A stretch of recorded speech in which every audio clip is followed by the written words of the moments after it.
بسم اللہ الرحمن الرحیم۔ دروس البلاغہ کا سبق ہے۔ عبارت ہم نے پڑھی تھی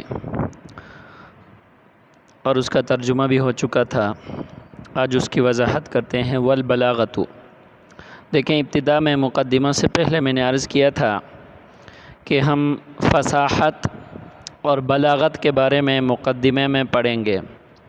فصاحت کی بحث مکمل ہو گئی۔ فصاحت کی لغوی تعریف کیا ہے، اس کی اصطلاحی تعریف مصنفین نے ذکر کیوں نہیں فرمائی، اور فصاحت کی جو 3 قسمیں ہیں ان کی مکمل وضاحت اور ان کے اندر آنے والے مشکل الفاظ کی وضاحت، اس کی پوری تفصیل اوپر گزر گئی۔ والبلاغۃ، یہاں سے بلاغت کا بیان شروع فرما دیا۔ تو بلاغت لغت میں 2 معنی کے لیے استعمال ہوتا ہے، وصول اور انتہا۔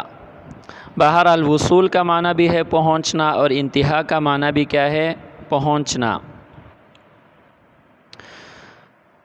لغت میں بلاغت کا اطلاق وصول اور انتہا پر ہوتا ہے، جیسا کہ عرب والے کہتے ہیں بلغ فلان مرادہ۔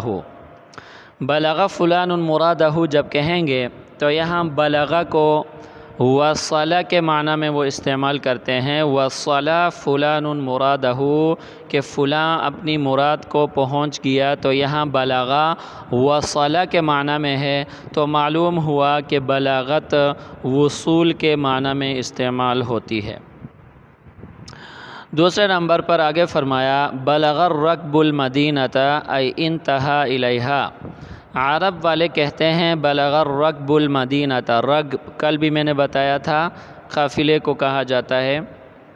بلغ الرکب المدینۃ، اس میں بلغ انتہا کے معنی میں ہے، یعنی انتہا الرکب المدینۃ، کہ قافلہ شہر پہنچ گیا، قافلے کے چلنے کی جو انتہا ہوئی، جو ان کے پہنچنا ہوا وہ اس شہر میں ہوا۔ سمجھ میں آئی کہ نہیں آئی؟ تو یہاں بلغہ کس کے معنی میں ہے، انتہا کے معنی میں ہے، لہٰذا ثابت ہوا کہ بلاغت انتہا کے معنی میں بھی استعمال ہوتا ہے۔ خلاصہ کلام یہ ہے کہ لغت میں بلاغت وصول اور انتہا کے معنی میں آتا ہے۔ اردو میں دونوں کا ترجمہ کیا جاتا ہے پہنچنا۔ وَتَقَعُ فِي الْاصْطِلَاحِ وَصْفًا لِلْكَلَامِ وَالْمُتَكَلِّمِ، یہاں بھی ایسا ہی کیا جو فصاحت میں کیا تھا۔ بلاغت کی اصطلاحی تعریف بیان نہیں کی، اس کی تقسیم بیان فرما دی۔ اس کی وجہ بھی یہی ہے کہ یا تو اختصار کی غرض سے تقسیم بیان نہیں کی، کیونکہ آگے جو اس کی قسمیں بیان فرمائیں گے اس میں اس کی تعریف خود بخود آ جائے گی، اختصار کی غرض سے، اور یا بلاغت کی کوئی ایسی اصطلاحی تعریف موجود نہیں تھی جو بلاغت کی دونوں قسموں کو شامل ہو۔ بلاغت کی کوئی ایسی جامع مانع اصطلاحی تعریف موجود نہیں تھی جو بلاغت کی دونوں قسموں کو کیا ہو، شامل ہو، تو لہٰذا بلاغت کی ایسی جامع مانع تعریف موجود نہ ہونے کی وجہ سے بلاغت کی اصطلاحی تعریف مصنفین نے بیان نہیں فرمائی۔ دیکھ لیجئے، یاد رکھیں کہ تعریف کے اندر 2 خوبیوں کا ہونا ضروری ہوتا ہے۔ تعریف اپنے افراد کے لیے جامع ہوتی ہے، معرف کے افراد کے لیے تعریف کیا ہوتی ہے، جامع ہوتی ہے۔ جامع ہونے کا مطلب یہ ہے کہ معرف کا کوئی بھی فرد اس تعریف سے باہر نہیں جا سکتا، اس تعریف سے باہر نہیں رہتا، بلکہ یہ تعریف کیا ہوتی ہے، معرف کے تمام افراد کے لیے جامع ہوتی ہے، ان کو اپنے اندر جمع کرتی ہے۔ سمجھ میں آئی کہ نہیں آئی؟ اب لوگوں نے دیکھا ہوگا کہ یہ جو مرغی ہے اور بطخ ہے، یہ اپنے بچوں کو اپنے پروں کے اندر جو ہے نا وہ کیا کرتے ہیں، جمع کرتے ہیں۔ اگر کوئی خطرہ محسوس ہوتا ہے تو ان کا کوئی چوزا جو ہے نا وہ باہر نہیں رہتا۔ تو بالکل تعریف کے اندر بھی یہی بات ہوتی ہے کہ وہ جامع ہوتی ہے معرف کے افراد کے لیے، کہ معرف کا کوئی بھی فرد اس تعریف سے خارج نہیں ہوتا۔ تعریف کی ایک خوبی یہ ہوتی ہے۔ دوسری خوبی دخول غیر سے مانع ہوتی ہے۔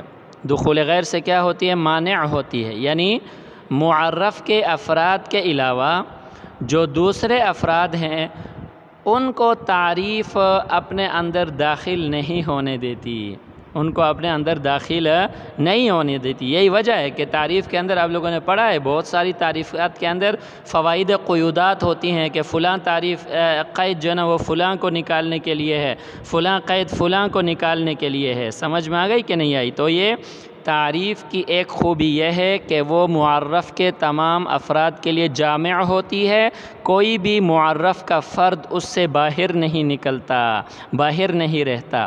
دوسری اس کی خوبی یہ ہے تعریف کی کہ وہ دخول غیر سے مانع ہوتا ہے، یعنی معرف کے افراد کے علاوہ باہر سے کسی فرد کو وہ اس تعریف کے اندر اپنے اندر داخل نہیں ہونے دیتی۔ تو اس لیے تعریف کے لیے یہ لفظ ہم استعمال کرتے ہیں کہ تعریف کیا ہوتی ہے؟ جامع مانع ہوتی ہے۔ کیا ہوتی ہے بیٹا؟ جامع مانع ہوتی ہے۔ جامع اپنے افراد کے لیے، مانع دخول غیر سے۔ تو لہٰذا یہاں پہ بلاغت کی کوئی ایسی اصطلاحی تعریف مصنفین کو نہیں ملی جو کہ اپنے افراد کے لیے جامع ہو، جس میں بلاغت کی دونوں قسمیں آ جائیں، بلاغت الکلام اور بلاغت المتکلم، اور دخول غیر سے کیا ہو؟ مانع بھی ہو، کسی اور چیز کو اس میں داخل بھی نہ ہونے دیتی ہو۔ کوئی ایسی تعریف مصنفین کو نہیں ملی، تو لہٰذا انہوں نے بلاغت کی اصطلاحی تعریف بیان نہیں فرمائی۔ سمجھ میں آئی بات؟ آگے فرمایا وَتَقَعُ وَصْفًا فِي الْاصْطِلَاحِ وَصْفًا لِلْكَلَامِ وَالْمُتَكَلِّمِ، اصطلاح میں بلاغت وصف واقع ہوتی ہے کلام اور متکلم کے لیے۔ کس کے لیے بیٹا؟ کلام اور متکلم کے لیے۔ تو بلاغت کی کتنی قسمیں بنیں گی؟ 2 قسمیں بنیں گی۔ جب یہ کلام کی صفت بنے، وصف بنے، تو ہم اس کو کہیں گے بلاغت الکلام، اور جب متکلم کی وصف بنے تو ہم کہیں گے بلاغت المتکلم۔ تو کتنی قسمیں بنی بلاغت کی؟ 2 قسمیں بنی۔ نمبر 1 بلاغت کلام، نمبر 2 بلاغت متکلم۔ سمجھ میں آئی کہ نہیں آئی؟ بلاغت کلمہ نہیں ہو سکتا۔ سمجھ میں آئی؟ آپ کے اوپر کوئی اعتراض کر سکتا ہے کہ فصاحت کی آپ نے 3 قسمیں بیان کی تھی، فصاحت الکلمہ، فصاحت الکلام، فصاحت المتکلم، اور بلاغت کی آپ نے 2 قسمیں بیان کی، بلاغت الکلام، بلاغت المتکلم۔ بلاغت الکلمہ کا ذکر کیوں نہیں کیا؟ سمجھ میں آ گئی کہ نہیں آئی؟ تو ہم سیدھا سادہ جواب دیں گے کہ جناب یہ جو فصاحت اور بلاغت کی قسمیں ہیں یہ قیاسی نہیں ہیں بلکہ سماعی ہیں۔ قیاسی نہیں ہیں بلکہ کیا ہیں؟ سماعی ہیں۔ اہل عرب سے ہم نے اسی طرح سنا، اہل بلاغت سے ہم نے یہی بات سنی کہ وہ فصاحت کی 3 قسمیں بناتے ہیں اور بلاغت کی 2 قسمیں بناتے ہیں۔ تو پھر ہم نے کیا کی؟ ان کی اتباع کی، ان کے نقش قدم پر چلے، اس لیے ہم نے بھی فصاحت کی 3 قسمیں بنائی اور بلاغت کی 2 قسمیں بنائی، کیونکہ ہم نے علم بلاغت کے ماہرین کو اسی طرح تقسیم کرتے ہوئے دیکھا اور سنا۔ سمجھ میں آئی بیٹا بات؟ اب جب بلاغت کی 2 قسمیں بنی، بلاغت الکلام اور بلاغت المتکلم، تو آگے دونوں کی وضاحت فرماتے ہیں۔ فبلاغت الکلامی، یہاں سے بلاغت الکلام کی تعریف بیان فرما رہے ہیں۔ بلاغت الکلام کی تعریف کیا ہے؟ مطابقتہ لمقتضى الحال مع فصاحتہ۔ آسان کر کے میں آپ کو بتاتا ہوں، بلاغت کلام کہا جاتا ہے کلام کا فصیح ہونا اور مقتضی حال کے مطابق ہونا۔ کلام کا فصیح ہونا اور مقتضی حال کے مطابق ہونا۔ مقتضی اور حال کیا بلا ہے، اس کی وضاحت آگے آ رہی ہے۔ صرف اتنی بات آپ یاد رکھیں کہ بلاغت الکلام کہا جاتا ہے کلام کا فصیح ہونا اور مقتضی حال کے مطابق ہونا۔ دیکھیں کلام اگر فصیح نہیں ہے تو پھر اگرچہ وہ مقتضی حال کے مطابق ہو بھی تو ہم اس کو بلیغ کلام نہیں کہہ سکتے۔ تو بلاغت کے لیے فصاحت شرط ہے۔ میں پہلے بھی غالباً کہیں عرض کر چکا ہوں کہ بلاغت کے لیے فصاحت کیا ہے بیٹا؟ شرط ہے۔ سمجھ میں آ گئی کہ نہیں آئی؟ تو لہٰذا بلاغت کلام کی تعریف ہم نے یہ بیان کی کہ بلاغت کلام کہا جاتا ہے کلام کا فصیح ہونے کے ساتھ مقتضی حال کے مطابق ہونا۔ کلام کا فصیح ہونے کے ساتھ مقتضائے حال کے کیا ہونا بیٹا؟ مطابق ہونا۔ اب یہاں پہ دو لفظ استعمال ہوئے ہیں، مقتضا استعمال ہوا ہے اور حال استعمال ہوا ہے، آگے ان کی وضاحت بیان فرما رہے ہیں۔ دیکھیں، والحال ویسمى بالمقامی، لف و نشر غیر مرتب ہے، سمجھ میں آئی کہ نہیں؟ کیونکہ دیکھیں نا، اجمال میں مقتضا پہلے ہے اور حال جو ہے نا وہ کیا ہے؟ بعد میں ہے، اور مصنفین نے آگے تفصیل میں پہلے کس کو بیان کیا؟ پہلے حال کو بیان کیا، والحال ویسمى بالمقام کہہ کر، اور آگے مقتضا کو آگے جا کر بیان کیا، والمقتضى ویسمى الاعتبار المناسب، تو اس کو لف و نشر غیر مرتب کہا جاتا ہے۔ سمجھ میں آ گئی کہ نہیں آئی؟ لف و نشر غیر مرتب کے طور پر پہلے حال کو مصنفین بیان فرمائیں گے، اس کے بعد مقتضا کو بیان فرمائیں گے۔ سمجھ تو نا؟ یہاں تک بات سمجھ میں آ گئی؟ اچھا جی، اگر سمجھ میں آئی ہے تو اب دیکھیں، والحال ویسمى بالمقامی، حال کا دوسرا نام مقام ہے۔ حال کا دوسرا نام کیا ہے بیٹا؟ مقام۔ حال اور مقام کسے کہا جاتا ہے؟ آگے اس کی وضاحت فرما دی، هو الامر الحامل للمتکلم۔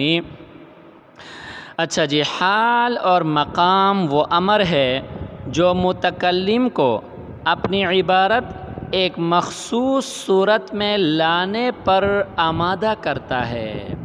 سمجھ میں آئی بیٹا؟ حال اور مقام کیا ہے؟ یہ وہ امر ہے، یہ وہ چیز ہے جو متکلم کو اپنی عبارت ایک مخصوص طریقے پر لانے پر کیا کرتا ہے؟ آمادہ کرتا ہے۔ سمجھ میں آ گئی کہ نہیں آئی؟ هو الامر الحامل، یہ وہ امر ہے جو کہ آمادہ کرنے والا ہے۔ یہاں حامل کا ترجمہ ہم کہیں گے آمادہ کرنے والا، ابھارنے والا۔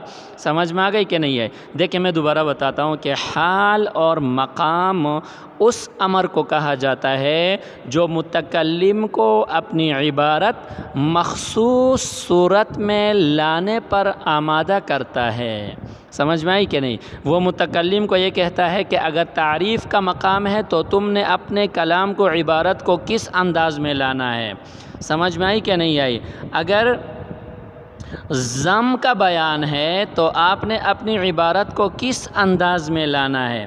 سمجھ میں آ گئی کہ نہیں آئی؟ ایک بڑا آدمی ہے، ایک معزز آدمی ہے، اب اس کی طرف اگر کسی بات کو منسوب کرنا ہے تو اس کو کس طریقے پر لانا ہے۔ سمجھ میں آئی؟ آپ کا مخاطب غبی ہے، اس کے لیے آپ نے عبارت کو کس انداز میں لانا ہے۔ آپ کا مخاطب ذہین ہے، اس کے لیے آپ نے اپنی عبارت کو کس انداز میں لانا ہے۔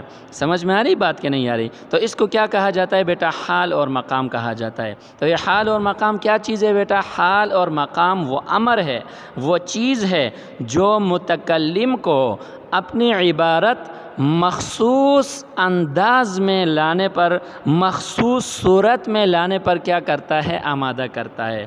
تو دیکھیں، جو بھی چیز، جو بھی امر متکلم کو اپنا کلام مخصوص صورت میں لانے پر آمادہ کرے، اس کو ہم کیا کہیں گے بیٹا؟ حال کہیں گے اور مقام کہیں گے۔ سمجھ میں آئی بیٹا؟ دوسری چیز جو کہ اوپر پہلی چیز تھی، یہاں اس کو دوسری چیز بنایا ہے، والمقتضى ويسمى الاعتبار المناسب۔ دوسری چیز جو اوپر گزری ہے وہ کیا ہے؟ مقتضا ہے۔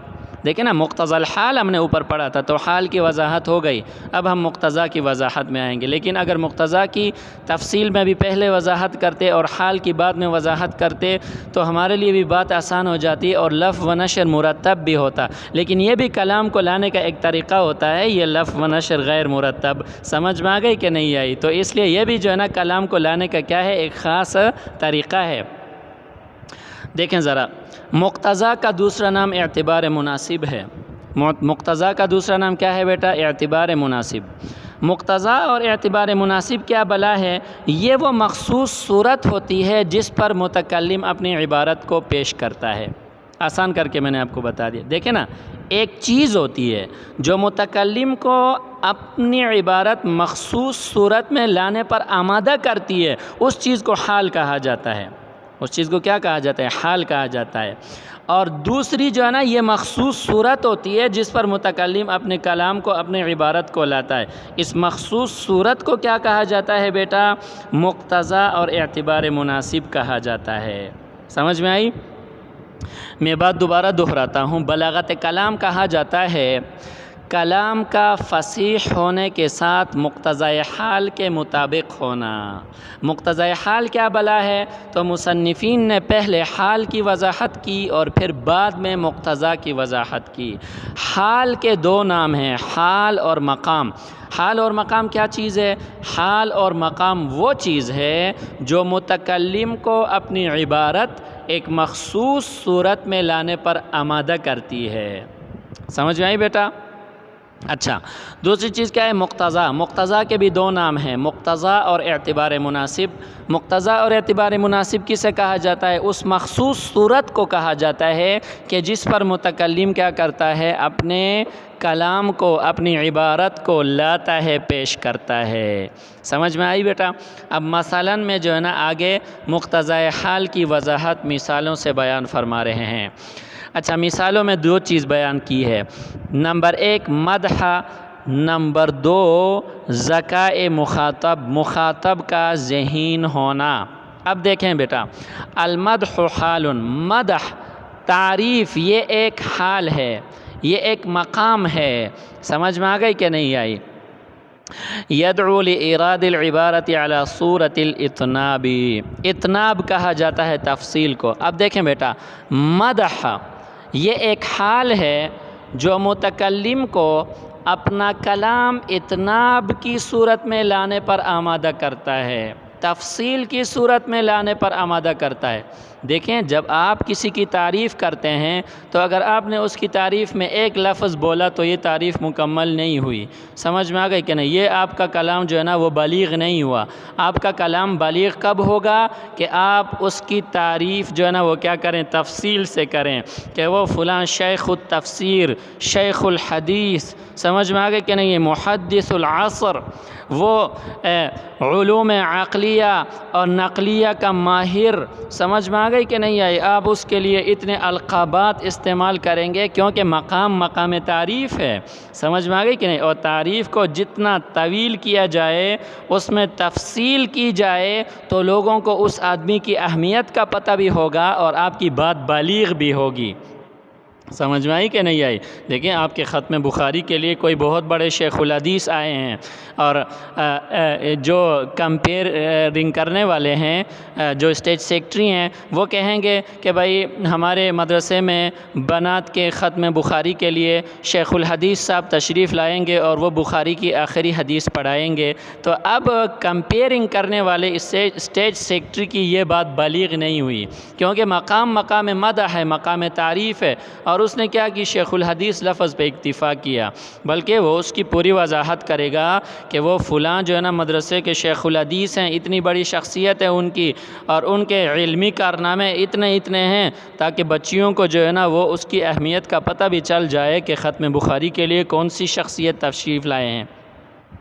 سمجھ میں آئی کہ نہیں؟ اسی طرح دیکھیں نا، اللہ کی تعریف آپ بیان کر رہے ہیں، اللہ کی مدح بیان کر رہے ہیں، سورہ فاتحہ خود آپ کو سکھا رہی ہے الحمدللہ، اتنی بات کہنے سے بھی اللہ کی تعریف ہو جاتی ہے، لیکن آگے اس میں اطناب ہے۔ دیکھیں، الحمدللہ رب العالمین الرحمن الرحیم مالک یوم الدین۔ اب دیکھیں نا، تعریف میں اطناب ہے، تفصیل ہے۔ سمجھ میں آ گئی کہ نہیں آیا؟ کہ دیکھیں نا، رب العالمین بھی اللہ کی صفت ہے، رحمان اور رحیم بھی سے مراد بھی اللہ ہے، مالک یوم الدین بھی وہی ہے، لیکن اطناب ہے، تفصیل ہے۔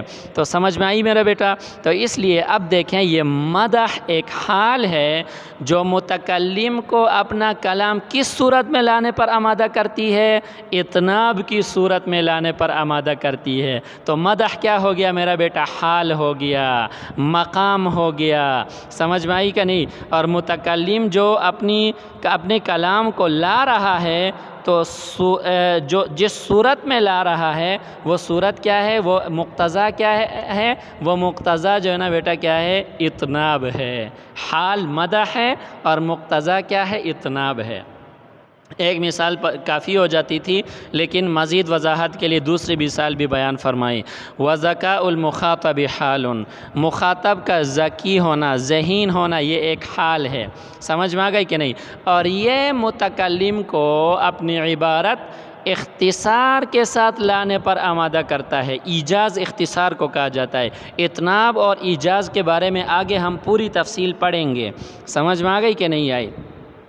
جی بیٹا اچھا جی دیکھیں ذرا، آپ کا مخاطب ذہین ہے، ذکی ہے، اگر آپ اس کو تفصیل سے بات بیان نہ کریں، آپ اس کو مختصر بات بیان کریں تو بات اس کو سمجھ میں آ جاتی ہے۔ سمجھ میں آئی کہ نہیں؟ ایک ذکی ایک ذہین آدمی کے لیے لمبی چوڑی تمہید باندھنا، سمجھ میں آئی کہ نہیں؟ لمبی چوڑی تقریر اس کے لیے کرنا یہ بلاغت نہیں ہے، یہ بلاغت نہیں ہے۔ اگرچہ آپ کے الفاظ کتنے ہی خوبصورت ہوں، آپ کی تعبیر کتنی ہی خوبصورت ہو، سمجھ میں آ گئی کہ نہیں؟ آپ کا لہجہ، آپ کے بولنے کا انداز بہترین اور خوبصورت ہو، لیکن ہم اس کو بلاغت نہیں کہہ سکتے۔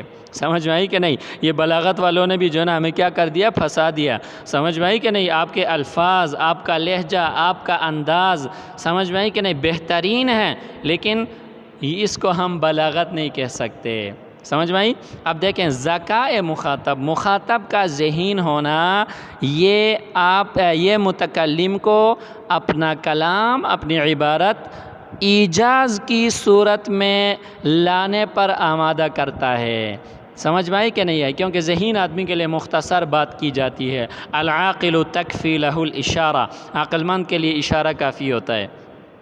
سمجھ میں آئی کہ نہیں آئی؟ اچھا جی اب دیکھیں ذرا، یہاں پہ ذکاء خود بخود آپ کو سمجھ میں آ گیا کہ ذکاء مخاطب یہ حال ہے اور ایجاز کیا ہے بیٹا؟ مقتضا ہے۔ بات سمجھ میں آئی کہ نہیں آئی؟ اب دیکھیں آگے مزید اس کو پرکھا ہے، اس کی وضاحت کی ہے۔ فَكُلٌّ مِّنَ الْمَدْحِ وَالذَّكَاءِ حَالٌ، مدح اور ذکاء یہ حال ہیں، کیونکہ مدح متکلم کو اپنی عبارت اتناب کی صورت میں لانے پر آمادہ کرتی ہے، اور مخاطب کا ذکی ہونا یہ بھی مخاطب کو، متکلم کو اپنی عبارت ایجاز کی صورت میں لانے پر آمادہ کرتا ہے۔ تو لہٰذا مدح اور ذکاء یہ حال ہوئے کہ نہیں ہوئے؟ حال ہوئے۔ وَكُلٌّ مِّنَ الْإِطْنَابِ وَالْإِيجَازِ مُقْتَضَىٰ، اطناب اور ایجاز یہ چونکہ مخصوص صورتیں ہیں نا بیٹا، اطناب کلام کو لانے کی ایک صورت ہے، ایجاز کلام کو لانے کی ایک صورت ہے، تو لہٰذا یہ کیا بن گئی؟ مقتضا بن گئی۔ وَإِرَادُ الْكَلَامِ عَلَى صُورَةِ الْإِطْنَابِ وَالْإِيجَازِ مُطَابَقَتُهُ لِلْمُقْتَضَىٰ، اور متکلم کا اپنے کلام کو صورت مدح میں اطناب کی صورت میں لانا، حالت مدح میں اطناب کی صورت میں لانا، اور ذکاء مخاطب کی حالت میں ایجاز کی صورت میں لانا مقتضۂ حال کے مطابق ہے۔ مقتضۂ حال کی کیا ہے؟ مطابق ہے۔ دیکھیں اگر مدح کا مقام ہو اور وہاں پر متکلم ایجاز کرے تو ہم کہیں گے کہ اس کی بات مقتضۂ حال کے مطابق نہیں ہے، کیونکہ مدح ایجاز کا تقاضا نہیں کرتی، بلکہ مدح کس کا تقاضا کرتی ہے؟ اطناب کا تقاضا کرتی ہے۔ ذکاء مخاطب کے وقت اگر متکلم بات کو لمبی چوڑی بنا کر پیش کرے تو ہم کہیں گے کہ اس کی بات مقتضۂ حال کے مطابق نہیں ہے، کیونکہ حال کا تقاضا یہ ہے، ذکاء مخاطب کا تقاضا یہ ہے کہ بات کو کیا کیا جائے؟ ایجاز کی صورت میں لایا جائے۔ سمجھ میں آئی کہ نہیں آئی؟ تو خلاصہ کلام یہ ہے کہ اطناب کی صورت میں کلام کا لانا حالت مدح میں، کس حالت میں؟ حالت مدح میں، اور ایجاز کی صورت میں کلام کو لانا کس صورت میں؟ کس حالت میں؟ ذکاء مخاطب کی حالت میں۔ اس کو ہم کیا کہیں گے؟ مطابقۃ للمقتضیٰ، یہ مقتضی حال کے کیا ہے؟ مطابق ہے۔ خلاصہ کلام یہ ہے کہ مقتضی حال کے مطابق فصیح کلام کو بلاغت کلام کہا جاتا ہے۔